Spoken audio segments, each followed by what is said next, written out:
Bonsoir, il est 19h30, votre rendez-vous quotidien de l'actualité. Voyons le sommaire pour démarrer. Le mois du Ramadan a débuté. Le musulman appelé à jeûner dès l'aube jusqu'au coucher du soleil. Nous étions chez une famille tôt ce matin. Hausse des prix des légumes après le passage du cyclone. Les consommateurs dans l'incompréhension, planteurs et maraîchers justifient cette flambée des prix. On verra les prix sur les étals. La pêche à la Seine ouverte pour une nouvelle saison. Elle durera 7 mois. Ce premier jour, les prises sont moindres en raison du récent cyclone. Nous étions à Grand-Gobe. Un projet pour redonner vie au lagon à Pointe-aux-Feuilles. Les coraux repoussent grâce à un programme de restauration. Israël suspend l'aide humanitaire dans la bande de Gaza. Le Hamas dénonce une violation de l'accord de trêve. Des mangas à la mauricienne, incursion dans le monde de Shankaren Muthukarupen et sa dernière création. Le mois béni du Ramadan a commencé, une période de jeûne et de prière pour la communauté musulmane. Les fidèles ont démarré cette journée très tôt avec le sehri, premier repas obligatoire avant le lever du soleil. Nous avons suivi ce premier jour de jeûne chez une famille à Plaine Verte. Les Santali se sont réveillés très tôt. Le reportage de Sarah Ono. Sajida Santali est la première à se réveiller en ce premier jour du Ramadan. À 4 heures du matin déjà, le sehri ou sohour, ce premier repas consommé avant de commencer le jeûne, est prêt. Au menu, thé chaud, bananes, rôti, céréales, un repas essentiel avant une journée de jeûne. Qu'il est ou levé ou lève plus bonnet 3 heures du matin. Ouais. Moi, je ne peux pas mettre ça cuit toujours pas me faire la prière. Et les enfants pas boire du thé de bois complet. Comme chaque année, le Ramadan est l'occasion pour cette famille élargie de se rassembler et de renforcer ses liens. Autour du repas, les plus jeunes s'imprègnent du savoir des aînés, perpétuant des traditions transmises depuis des générations. Dans la vie quotidienne, parfois, ne pas gagner du temps pour un repas en famille, assis à la table. Si chacun a ses préoccupations, le Ramadan, c'est d'amener ça. L'entente familiale, là, nous avons pour lever, nous avons pour arrêter de manger. Ça amène beaucoup de discipline dans la vie. 4h50, le premier jour de jeûne démarre. En attendant l'azan, soit l'appel à la prière, il est recommandé de lire les versets du Coran. 5h. Au loin, l'appel à la prière retient l'attention et retentit dans les cœurs. C'est le moment de prier. Mais tout d'abord, on fait ses ablutions. En ce premier jour, c'est à la maison, entouré des siens, que Rafik Santali s'adonne au namaz Fajr, soit la première des 5 prières de la journée. Les autres jours, accompagné de son gendre, il se rendra à la mosquée pour prier en congrégation. Son épouse et sa fille suivent le pas. Tout comme de nombreuses familles musulmanes à Maurice et à travers le monde, les Santali passeront tout le mois béni à répéter les mêmes gestes en ayant foi que leur jeûne et leur prière soient acceptés par le Très-Haut. La pêche à la Seine, pratique traditionnelle, est autorisée pendant 7 mois chaque année. Elle devait reprendre hier, mais ce n'est qu'aujourd'hui que les pêcheurs se sont rendus en mer, car Garance influençait toujours l'état de la mer. Nous avons suivi cette première sortie à Grand-Gobe aujourd'hui. Les prises ont été moins abondantes que prévu. Annabelle Volbert. En ce dimanche, en milieu de journée, l'activité bat son plein au débarcadère de Grand-Gobe. Mike et ses amis pêcheurs se préparent à prendre la mer dans quelques heures. La pêche à la Seine est officiellement ouverte depuis hier, mais la première journée s'est avérée infructueuse. Contraints de rentrer après seulement quelques heures en raison du mauvais temps, ils espèrent avoir plus de chance ce soir. Pas capable de faire rien, nous rentrer, la mer pas bon, nous obligés de rentrer ramasser toute la Seine à la case. Zoologie qui nous tous les temps bon là. Là nous venons au pont, nous commençons à voir que nous venons la Seine, nous commençons à dresser, nous pour aller, nous pour quitter qui bougain. Demain nous pourrons commencer une journée. Demain nous pour la pêche pour une journée, si la mer bon nous pas pour un coup de cône la mer dehors. De leur côté, ses cousins Pascal et Patrick, accompagnés de leur équipe, ont choisi de tenter leur chance plus tôt. Dès 5 heures du matin, Ils ont pris la mer, espérant que cette deuxième journée soit plus réussie que la première. Bien qu'ils ne soient pas revenus les mains vides, la prise n'était pas à la hauteur de leurs attentes. La mer là, encore pas bon. On a la roule dans la mer sale. Quantité de poissons à peu près cette nuit la pêche? Quand même 200 kilos. Combien vous êtes habitué à la pêche normalement? Normalement, l'habitude de la pêche c'est 1000 kilos pour là. Pas trop content, mais ça pas de couvert journée. La pêche à la Seine est un événement très attendu par les habitants du village. Beaucoup en profitent pour s'approvisionner en poissons frais, une occasion à ne pas rater. Comme d'habitude, comme un poisson, la Seine est couverte, je viens acheter poisson aujourd'hui, je besoin de poisson. Alors, je habite à Congo, je compte mon poisson frais, c'est pour ça que je viens acheter poisson. Malgré un début de saison timide, les pêcheurs gardent espoir. Ils ont jusqu'au 31 octobre prochain pour pratiquer cette technique traditionnelle de pêche. Si vous êtes parti au marché ce week-end, eh bien, les nouveaux prix vous ont certainement choqué, comme la pomme d'amour, les carottes, les piments et aussi les laitues. Mais pourquoi cette hausse? Eh bien, pour les planteurs et maraîchers, c'est à cause du cyclone qui a causé des dégâts dans les cultures. On a fait le tour de quelques marchés ce dimanche, le reportage d'Ajagan Rungen. De retour au marché du dimanche, nous constatons ce matin que les prix des légumes sont allés plus vite que le vent ces derniers jours.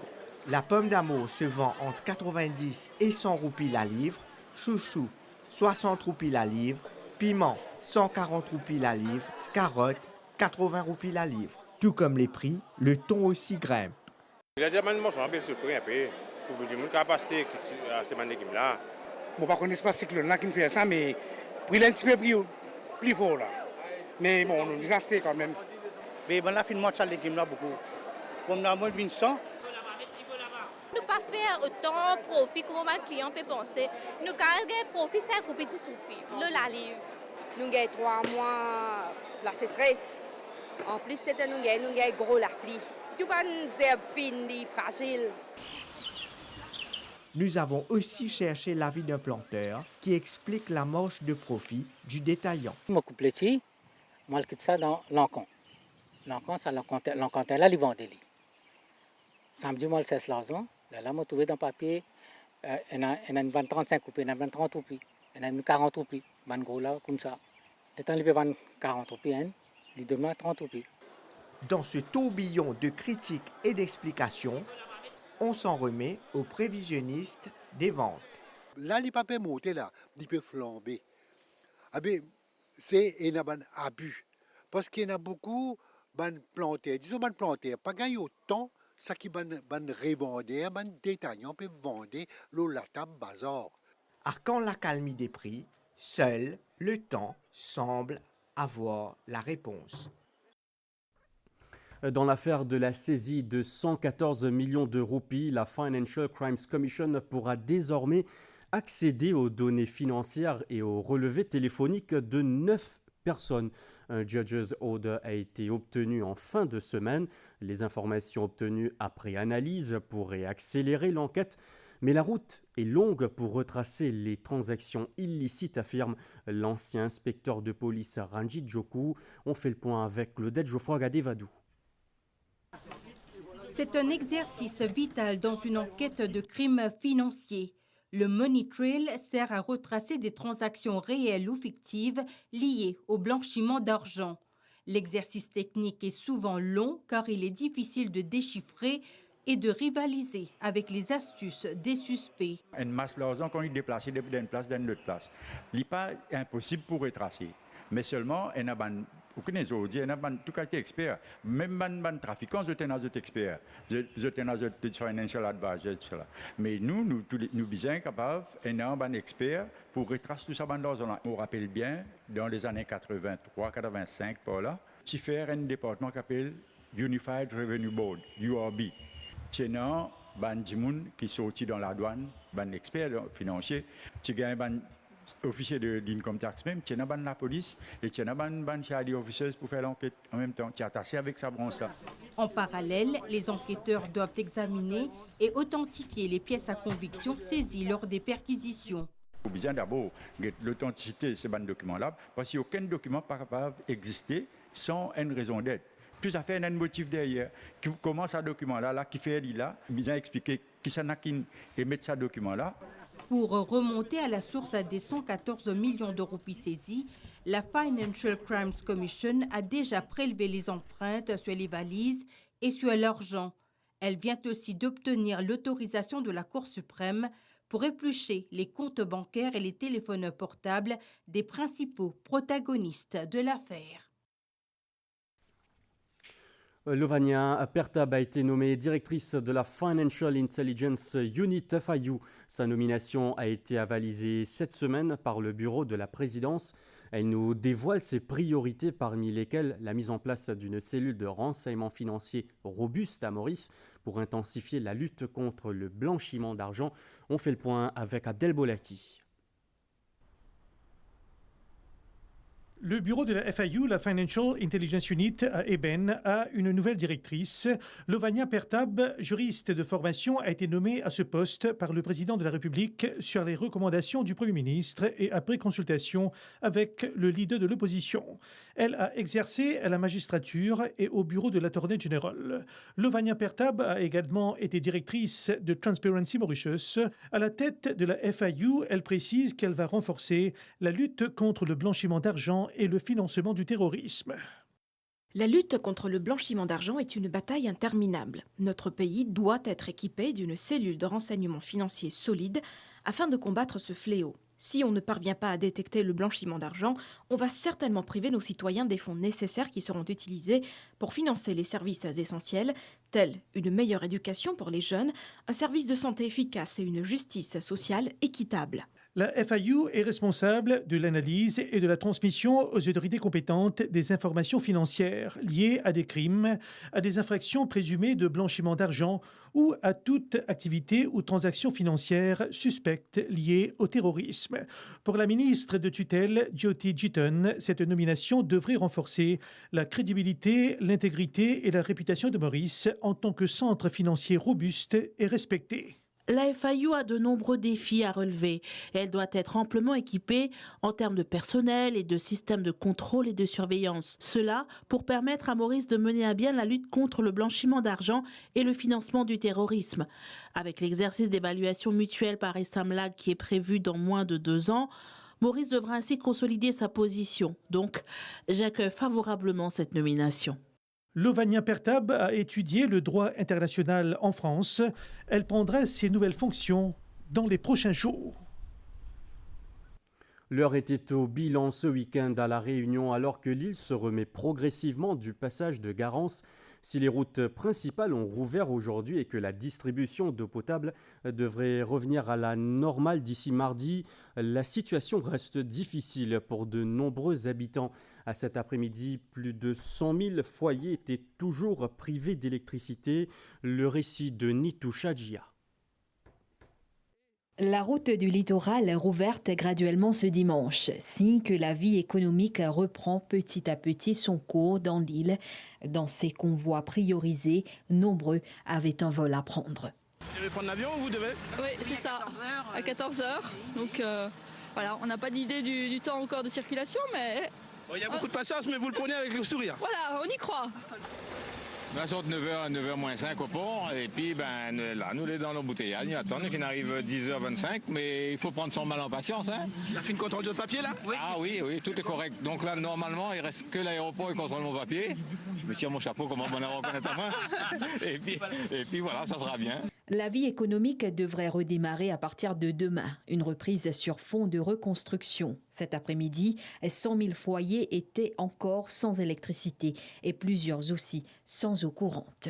Les routes viennent d'être réouvertes à la circulation, pas toutes, en tout cas les axes principaux. Par exemple, vers 13h, la route qui relie Saint-Denis à l'ouest et le sud a été rouverte à 13h. Il y avait des zones où il n'y avait pas de contact et ce n'est que maintenant que nous pouvons avoir contact avec ces endroits. Sinon, on pouvait y aller, mais très difficilement avec des véhicules spécialisés. Et alors, je vous parle, ils sont encore très nombreux sans électricité, mais je crois que c'était au-dessus de 100 000 foyers. Pour l'eau, alors pour un seul fermier qui s'occupe de l'eau, Hier, il y avait 60 000 abonnés et à midi aujourd'hui, il y en avait 30 000 qui n'avaient pas d'eau. Et là où j'habite, je n'ai pas d'eau depuis hier, quoi. Et ce sera peut-être pas avant mardi que nous aurons parce que le captage est obstrué par énormément de déchets, enfin de bois, de la boue que la rivière a transporté. Et ce n'est pas accessible facilement, il faut y accéder par hélicoptère. Les équipes travaillent, mais il y a du travail à faire. L'agriculture paie un long tribut au passage de Garance. La reprise devrait prendre du retard. J'entendais ce midi le président de la Chambre d'agriculture. Il dit que c'est une catastrophe pour l'agriculture à La Réunion, quoi. Les cannes à sucre, je pense que nous ne mangerons pas de fruits, de légumes de La Réunion avant un certain temps. La reconstruction se fait progressivement. Les axes routiers sont rouverts au fur et à mesure que le nettoyage a lieu. Plus de 500 techniciens EDF sont mobilisés pour rétablir l'électricité et il nous revient que le personnel de la sécurité civile basé à Mayotte est arrivé dans l'île, suivra celui de France. À l'étranger, Israël a annoncé ce dimanche 2 mars suspendre l'entrée de marchandises et d'approvisionnement dans la bande de Gaza, une décision qualifiée par le Hamas de crime de guerre. Israël demande une extension de la trêve jusqu'en avril, tandis que le Hamas exige le démarrage de la deuxième phase de cessez-le-feu dans la bande de Gaza. Le récit de Farah Konaï. Reprochant au Hamas son refus d'une proposition américaine de la trêve, Israël a annoncé ce dimanche qu'il suspendait l'entrée de marchandises et d'approvisionnement dans la bande de Gaza et a menacé d'autres conséquences en cas de désaccord persistant. Le désaccord entre le gouvernement israélien et le Hamas porte sur un plan de dernière minute présenté par les États-Unis pour une prolongation de la trêve jusqu'à la mi-avril. De son côté, le Hamas souhaite entamer les pourparlers pour la deuxième phase de l'accord de trêve, entré en vigueur le 19 janvier dernier. Cet accord comprend initialement 3 phases et prévoit notamment le retour d'une soixantaine d'otages israéliens morts et vivants en échange de centaines de Palestiniens détenus par Israël. Le Hamas campe sur son refus de discuter d'autre chose que d'une mise en œuvre de la deuxième phase de l'accord, phase visant à garantir la fin définitive de la guerre et le retrait israélien de Gaza, entre autres. Dans la foulée, le secrétaire d'État américain Marco Rubio a annoncé avoir approuvé l'envoi d'une aide militaire d'environ 4 milliards de dollars à Israël. Le Premier ministre britannique Sir Keir Starmer accueille les dirigeants européens dont le président ukrainien Volodymyr Zelensky lors d'un sommet visant à renforcer le soutien à l'assurance d'une paix juste et durable en Ukraine. La réunion de Londres rassemble des dirigeants de toute l'Europe, dont la France et l'Allemagne, ainsi que la Turquie, de l'OTAN et de l'Union européenne. Cela survient 2 jours après l'extraordinaire dispute publique du président Zelensky à la Maison-Blanche avec le président américain Donald Trump au sujet d'un éventuel accord avec la Russie. Keir Starmer et Volodymyr Zelensky ont signé un accord de prêt de 2,8 milliards de dollars pour renforcer les défenses de l'Ukraine contre les attaques russes. Le Premier ministre britannique a déclaré que le Royaume-Uni, la France et l'Ukraine redirigeraient un plan de cessez-le-feu à présenter aux États-Unis. Il y a 2 semaines, une adolescente s'est suicidée à Coromandel et cela a suscité une vive émotion sur les réseaux sociaux. Un drame qui rappelle que le suicide n'est jamais la solution. C'est aussi le message porté par Befrienders Mauritius. Cette ONG vient en aide et accompagne les personnes en détresse. Elle reçoit entre 200 et 300 appels par mois. Farah Konaï nous emmène à la découverte de cette organisation fondée il y a 30 ans. Située à Beaubassin, Befrienders Mauritius est la seule ONG à Maurice à œuvrer à la prévention du suicide. Oui, bien sûr, nous là pour écouter en toute confidentialité et ne pas pour juger. Cette ONG, qui a vu le jour en 1995, regroupe une soixantaine de bénévoles de divers horizons. Tous ont les compétences voulues pour être à l'écoute des personnes en détresse. Nous dans un centre, nous prenons le téléphone, nous ne connaissons pas à l'autre bout du lit qui monsieur là ou qui madame là, dans quel état il était. Alors nous obligés à faire un risk assessment, c'est tout ce monde là qui nous expliquait dans le training. Befrienders Mauritius propose une écoute anonyme et les appels sont gratuits. Donc, quand on téléphone nous, les cas restent anonymes, nous pas besoin de connaître des détails personnels. Et tout ce qu'il peut dire ici, il pourrait être strictement confidentiel. En moyenne, par mois, nous allons recevoir entre 200 et 300 appels. Suicide ou tentative de suicide, il faut savoir repérer les signes d'alerte. Un changement dans le comportement, que ce soit à l'école, au travail ou dans l'entourage. Quand je dis changement de comportement, c'est-à-dire il y aura une baisse au niveau des performances. Une deuxième façon qu'on peut détecter, il y a un niveau par rapport à ses émotions. La personne devient souvent irritable. Un troisième, ce serait la personne fait un retrait affectif. Qu'est-ce que j'entends par retrait affectif? La personne va se renfermer sur lui-même et ajouter à ça aussi, c'est un isolement. L'émotion qui prime serait la tristesse. Il est important de privilégier le dialogue pour toute personne qui a besoin d'aide. C'est important de parler franchement à la personne, je veux dire dans la bienveillance parce qu'il faudra mesurer ses mots et pas être dans la critique, mais être plutôt dans l'écoute. Si la personne ne souhaite pas en parler avec les proches, mais lui donner l'option à titre d'entraide et de lui dire est-ce que tu veux avoir l'aide d'un professionnel. Mais s'il y a eu plusieurs tentatives de suicide, ce serait bien de téléphoner les urgences entre-temps, parce que là, c'est l'aide médicale qu'il faudra. Le service d'écoute de Befrienders Mauritius est accessible 7 jours sur 7, de 9h à 21h. À Maurice, comme partout dans le monde, les coraux sont menacés par le changement climatique. Pour préserver cet écosystème essentiel, l'ONG Ecomod mène un ambitieux projet de restauration sur 7 sites à travers le pays. Découvrons justement l'un de ces sites à Pointe-aux-Feuilles, comment ils cultivent des coraux pour redonner vie au lagon. C'est un reportage signé Shrina Padou avec les commentaires de Sheza Duman. De 2 cm il y a 3 ans à environ 45 cm maintenant, ces coraux ont joué un rôle essentiel dans l'épanouissement de la vie marine à Pointe-aux-Feuilles. Cette année, la biodiversité y est en plein essor, avec un nombre record de poissons et de poulpes dans cette nurserie. Ce projet de restauration de coraux, couvrant 600 m², a été mis en place par l'ONG Ecomod, qui œuvre à la préservation des écosystèmes marins en réhabilitant les récifs coralliens. Cette année-là, spécifiquement, nous avons remarqué qu'il y a beaucoup plus de poissons qui viennent ici.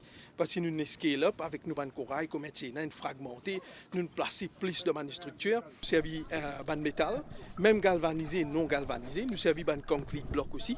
Ce sont des blocs qui nous mettent en bas là, et un tas d'orites qui viennent, un petit gros tune qui se fait de la case dedans, et un poisson qui fait de la case dedans. Un projet qui suscite actuellement l'intérêt de scientifiques étrangers, notamment pour leurs recherches sur l'impact des pesticides sur les coraux. This is the one multidisciplinary approach because our colleagues researching the corals. Il s'agit d'une approche multidisciplinaire. Nous étudions les coraux et la vie marine, ainsi que les impacts des différents types d'agriculture. L'objectif est de réduire les produits phytosanitaires et les produits chimiques. L'agriculture d'aujourd'hui utilise des produits agrochimiques ou des engrais agressifs. Ces produits chimiques sont transportés depuis nos champs et s'infiltrent dans la mer. Un autre défi se présente pour ce site protégé des prédateurs tels que l'étoile de mer à couronne d'épines qui se nourrit des coraux. Ça, c'est un crown of thorny starfish qui mange corail. Dans une nuit, il est capable de manger 1 mètre carré corail net. Et comme nous connaissons, le corail peut diminuer, nous ne pouvons pas laisser. Parce que si nous crasons ici, chaque bout vient une nouvelle espèce. Mais hier, c'est prendre vinaigre, prendre seringue, pic-pic, dans chaque arme, pour mourir. Ça n'a pas l'air. L'ONG Ecomod travaille actuellement sur un nouveau projet appelé Coral Watch qui comprend un site web avec des informations sur nos trésors sous-marins, richesses admirées et très appréciées. Saviez-vous que le Ganga Talao et la Hindu Mahasabha sont étroitement liés? Eh bien oui, le premier temple de ce lac sacré a été érigé il y a 100 ans de cela par cette association socioculturelle. C'est le Kashi Vishwanath Shakti Peeth. Retour sur cette page d'histoire dans ce reportage signé Ashita Roghu.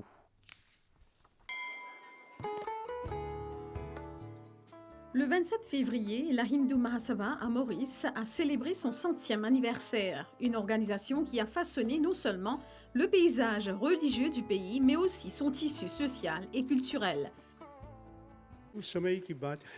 À cette époque, nos ancêtres ne savaient pas encore comment célébrer la culture indienne et ses festivités. C'est dans ce contexte qu'au cours d'une réunion à Montagne Longue, des intellectuels ont proposé de fonder la Hindu Mahasabha. Cette association gère aujourd'hui 10 temples situés autour du lac sacré Gangatalav, notamment le Kashi Vishwanath Shaktipith, qui a récemment changé de nom, et le Hanuman Mandir sur le Nil Parbat, un projet démarré en 1970 à l'initiative de l'ex-premier ministre indien Atal Bihari Vajpayee. Nil Parbat, c'est même lieu plus haut dans les alentours. Alors, il proposé pour mettre un Hanumanji Deity ici pour guider la nation mauricienne. À cette époque-là, en 1981, c'était Feu Sesat Kamboulel qui était acting Prime Minister qui fait l'inauguration du temple. Au cours des 100 dernières années, la Sabha a joué un rôle essentiel dans l'organisation d'événements culturels et religieux. Cette organisation est étroitement liée au Gangatalav. Depuis 1931, année où la fête de Mahashivaratri a été déclarée jour férié, nous continuons de célébrer cette occasion et d'accueillir les dévots venant recueillir le sacré. of the population of Hindu Mauritius वो महाशिवरात्रि फेस्टिवल पर वहाँ जाते हैं गंगा चलाओ.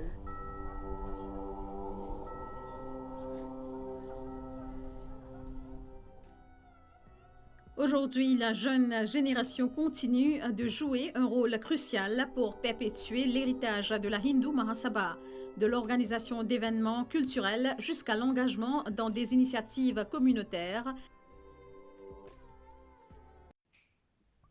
Avant de clore ce journal, rencontre ce soir avec un jeune Mauricien qui crée des mangas. Il s'appelle Shankaren Muthukarupen. À travers son talent, il raconte des récits qui reflètent la culture mauricienne. Il vient de publier un manga intitulé The Sora Brothers. Immersion ce soir dans son univers fantastique. Un portrait signé Urvashi Bikari Bunjan. Dans l'univers vibrant et coloré du manga, un jeune homme passionné, Shankaren Muthukarupen, trace sa propre voie. À seulement 26 ans, ce jeune Mauricien amoureux du dessin et des histoires fantastiques se consacre depuis son enfance à l'art du manga. Ma passion retourne plus ou moins quand j'étais en école primaire. Donc à l'époque, il y avait les livres comme Astérix, comme Tintin. Ce n'est que quand je suis arrivé en école secondaire que j'ai découvert le monde des mangas. Donc, comme Dragon Ball Z, Naruto et One Piece. Et c'est Dragon Ball Z qui m'a plus marqué, donc les scènes d'action et tout. Le rêve de Shankaren devient réalité avec la publication de The Sora Brothers, un manga unique en son genre qui fusionne l'art japonais avec la richesse culturelle de Maurice. Dans cette série, il parvient à intégrer des expressions et des aspects de la culture locale, notamment des dialogues et des situations qui résonnent avec le quotidien des Mauriciens. C'est une histoire de deux frères. Et le grand frère s'appelle Endo, il a 15 ans. Et il y a aussi le petit frère, Tego, qui a 12 ans. Le grand frère, lui, il a envie de découvrir pourquoi il fait un tel cauchemar.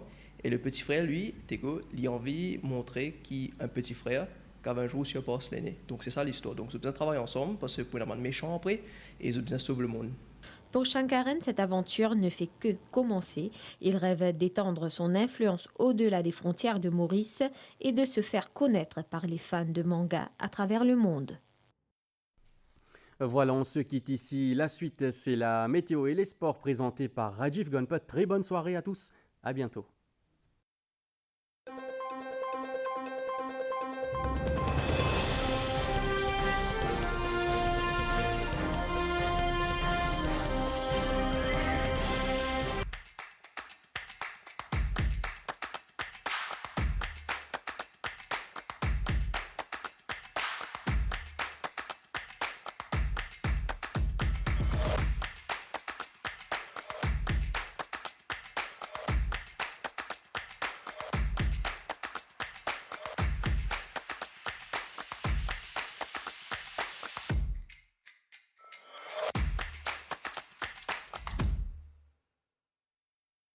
Écoute papa, je l'ai fait moi-même.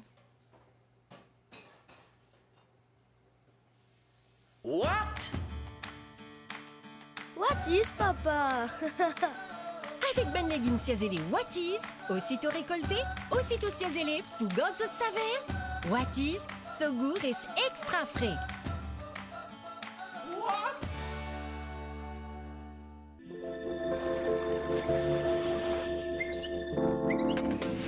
Cet après-midi, des développements nuageux avec des averses localisées ont été observés sur la partie sud-ouest de l'île. Maurice se trouve dans une zone relativement dégagée. Des nuages venant du secteur est influenceront le temps à Rodrigue à partir de ce soir. Concernant Agalega, des nuages actifs associés à une ligne d'instabilité venant de l'est influenceront le temps local à partir de demain.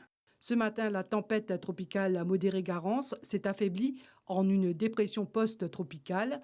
À 16 heures, la dépression post-tropicale Garance était centrée autour du point 34 degrés sud et 60,3 degrés est et continue de s'éloigner vers l'est-sud-est à une vitesse accélérée d'environ 35 km/h. Des prévisions, tout d'abord pour Maurice. Beau temps durant la nuit et demain matin. La température minimale variera entre 21 et 23 degrés sur les hauteurs et entre 25 et 27 degrés dans les régions côtières. Des développements nuageux sont attendus demain après-midi avec des averses localisées sur la partie ouest de l'île. Ailleurs, il fera essentiellement beau. La température sera supérieure à la moyenne, ce qui causera des conditions inconfortables. La maximale variera entre 26 et 29 degrés sur le plateau central et entre 31 et 34 degrés sur le littoral. Vent de nord-est de 10 à 20 km/h, devenant léger et variable ce soir et soufflant du secteur est à partir de demain. Mer forte avec des houles de l'ordre de 2,50 m en haute mer, s'améliorant davantage à partir de demain. Il est déconseillé de faire des sorties en haute mer ce dimanche. Rodrigue, période nuageuse avec des ondées occasionnelles ce soir. Il fera essentiellement beau par la suite. La température minimale variera entre 22 et 25 degrés. La température maximale variera entre 28 et 30 degrés. Vent du secteur est de 15 à 25 km/h. Mer forte au-delà des récifs avec des houles de l'ordre de 2,50 m. Il est déconseillé de faire des sorties en haute mer ce soir. Toutefois, l'état de la haute mer s'améliorera à partir de demain matin. À Galega, beau temps ce soir, période nuageuse avec des averses à partir de demain. Ces averses seront parfois modérées et accompagnées d'orages. La température minimale sera d'environ 26 degrés et la température maximale sera d'environ 32 degrés. Vent du sud-est soufflant à environ 20 km/h, se renforçant avec des rafales sous les averses. Mer agitée avec des houles atteignant 2 mètres, devenant fortes sous les averses orageuses.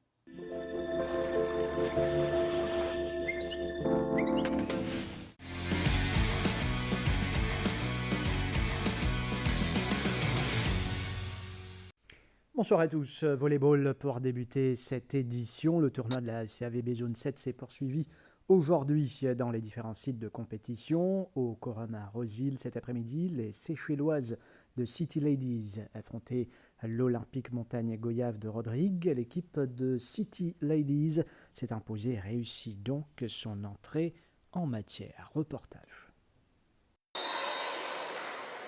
City Ladies Volleyball Club des Seychelles, ici en bleu, contre l'Olympique Montagne Goyave de Rodrigue. Un duel qui n'a pas mis longtemps à se dessiner. Les Seychelloises prenaient très tôt l'avantage avant de s'imposer par 3-7 à 0. Ça fait 4 ou 5 jours qu'on n'a pas joué. Et c'est pas mal. Aujourd'hui, c'est vraiment pas mal. Mais il faut qu'on se lève un peu. L'autre match contre La Réunion, ça va être mieux. Nous avons bien assisté, assez satisfaisant pour commencer. Nous comptons nous faire win. Dernière édition, nous sommes sortis 5e. Et là, nous pouvons faire plus bien. Pour le club rodriguais, c'est d'abord une bonne expérience, une première participation pour cette jeune équipe. Bien difficile pour nous, vu nos premières participations à une compétition de la hauteur. Mais, et puis, l'adversaire aussi était coriace. Il restait des matchs et l'objectif, c'est gagner au moins un là-dedans. Des premiers matchs qui auront tenu toutes ces promesses pour les amoureux du volleyball. Ce n'est que le début du tournoi, avec des rencontres intenses prévues jusqu'au 8 mars prochain. Football sur le plan local avec la National Super League. 4 rencontres de la 10e journée ont été renvoyées à une date ultérieure. Le seul match maintenu s'est joué au stade de Germain-Commarmont à Bambou. Petite Rivière Noire FC a battu la Lanterne Rouge Grande Rivière Sud-Est Wanderers. L'équipe de l'Ouest qui enregistre sa 2e victoire de la saison en championnat pour se rapprocher à 5 points du podium. Vikash Bhagirathi. Malgré les quelques occasions obtenues en première période de part et d'autre, les deux équipes regagneront les vestiaires sans aucun but marqué. En seconde mi-temps, à la 63e minute plus précisément, Petite Rivière Noire Football Club, de loin la formation la plus entreprenante sur le terrain, obtient un pénalty pour cette faute sur Stéphane Sellerin en pleine surface de Grande Rivière Sud-Est Wanderers. Des 11 mètres, la frappe de Désiré Patate est repoussée par le gardien adverse, mais le ballon termine quand même sa course au fond des filets.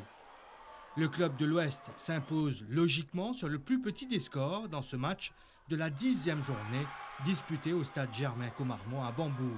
Marée importante pour nous pour la deuxième partie de saison parce que ça peut rapprocher nous 3e, 4e place. Il n'est pas facile de garder le rythme avec toute une équipe devant, mais nous essayons encore et nous travaillons encore pour ça.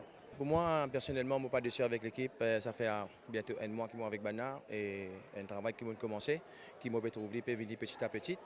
Bon, malheureusement, un penalty, nous n'est pas capable de faire rien, mais dans l'ensemble, pas mauvais.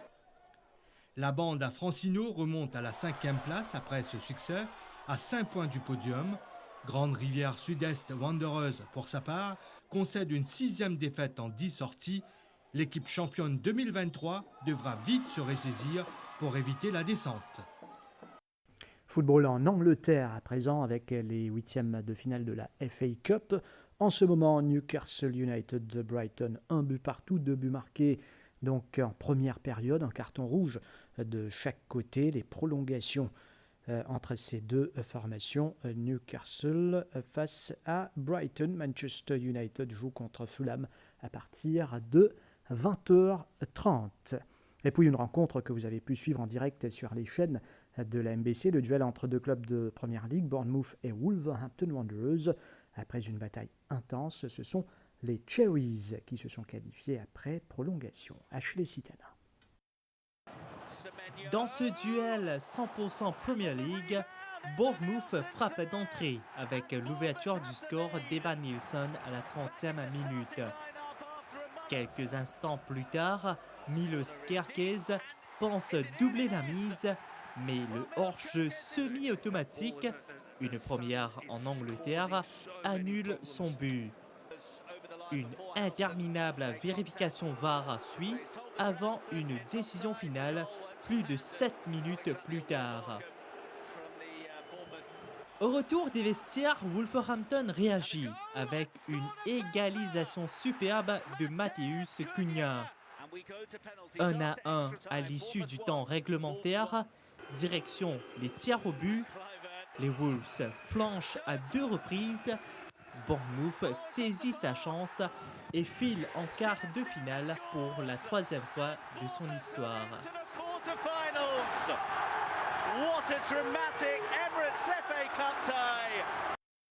Et toujours concernant les 8e de finale de la FA Cup hier, ce match entre le champion d'Angleterre en titre Manchester City et la surprise à Plymouth, les Citizens se sont imposés par 3-1 compte rendu.